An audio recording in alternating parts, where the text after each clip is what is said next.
I'm here on the navigation bridge here on Battleship Texas with Mike, who's an awesome volunteer. He's going to give us a lot of information about what goes on here in this cabin, as well as some other places right behind it. I'm Trevzor, and this is Talkin Ship.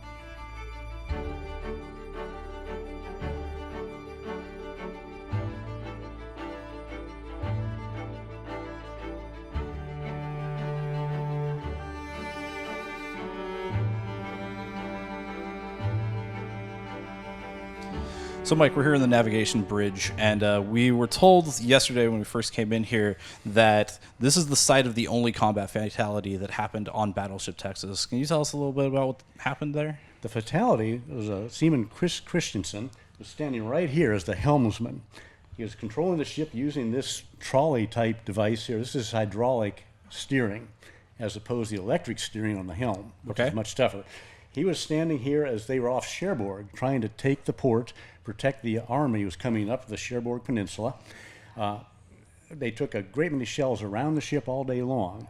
One German 240mm shell landed on top of the armored conning tower directly below us. Okay. It blew upwards and basically took out this entire deck, killed Chris instantly, injured another dozen men up here.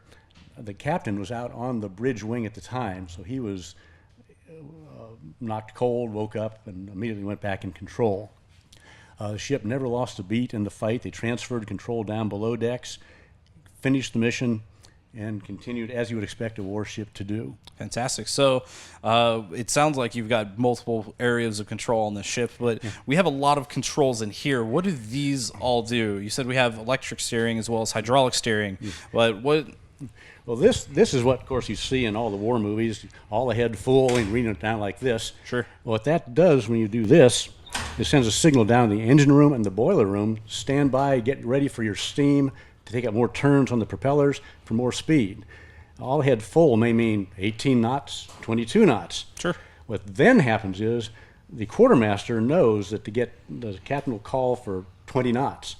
The quartermaster knows turns for 20 knots is so much. He cranks the number of turns in right here, hits the send button down to the engine room and the boiler room, and they make the necessary turns for the speed that they need. Wow. So there's a lot more steps than just throwing the telegraph and hoping for the best, right? The war movies don't tell it all. I feel like it's a little bit more complicated and probably maybe not as great for movies to see the adjustments, but that's actually super important. Like, you set your turns and then you're going, as opposed to just saying like 20 knots go. Yes, all ahead full is a range of speeds. Okay. Of course, in which direction do you go? We do have the binnacle up here, big compass. In two cases, we have the wind speed, we have the water under the hull, we have all kinds of instrumentation up here. Through it all, we do have the chart right behind us. You see on the chart table, which is most important. We got to know where we're going and how to get there. One thing about that, at nighttime, the chart's in color. Therefore, you have to have white light on it. They'll stream a curtain around the chart table. Wow. Everything else is in red. It's in red, so you can't see it, right? Exactly. Fantastic. And since this ship was commissioned in World War I, you didn't have anything like those fancy dead reckoning trackers. You were doing this all by hand. This was using the various hand instruments, which hopefully sailors are learning today. They're getting back to using sextants, I do understand. But yes, indeed, it was all dead reckoning, following the stars, following the sun. That's very, very impressive.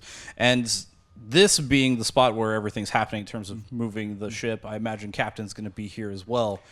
He is indeed. Matter of fact, the captain's cabin is luxurious by ship standards, but it's down below.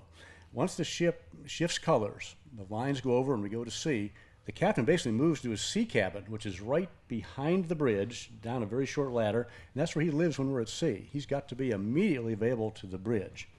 So he steps away. He steps away. There's always an officer of the deck on duty up here. If he starts running into problems of any sort, something unusual happens, they call the captain up here. Wow. Because no matter what happens, if he's asleep or awake, if something bad happens, he is still in charge. He's responsible. He's responsible for everything. For everything. And so you don't get much sleep when you're a captain. You need to sleep bit by bit. The bridge is also connected with the bridge radio room right behind here. Okay. And the chart house, which is back there. where I have all the charts laid out, all the information you need. When the ship was first built, 1914, on the commissioning, this bridge was much smaller than it is now, and it was open to the elements. It had a canvas roof over it. That sounds miserable. North Sea in wintertime, that had to be awful. By the end of World War I, they had enclosed it, had little bridge wings on the side. Early 1920s, when they refitted the ship, they expanded the bridge this size and put the catwalk around to the outside. It was after this incident at Cherbourg, when we had the explosion, that they did final remodeling on the bridge, and we got the round portholes. Sure. Before that, they were square. You can kind of see the shape of the original portholes Yeah. up there. So all that was done in 1944. Okay. And brought us up to this point right here. So I noticed these when we walked in.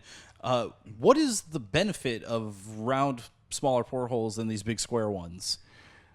That is an answer that I think goes back to sailors themselves, just trying to keep them cleaned off as they're truly. Beyond that, I cannot give you a really good That's fair. There's nothing wrong with that. I think if it makes our job easier, then we should definitely do it, right? Well, everything on this ship is aimed toward getting the ship where it can put its armament on target. Yeah. So if you can't see, you're not doing that. That's it exactly. So that makes total sense. Thank you so much for all this information, Mike. It was great talking to you. My pleasure indeed. Indeed. And thank you guys for watching. This has been Talkin Ship. Good luck, fair seas, and we'll see you out there.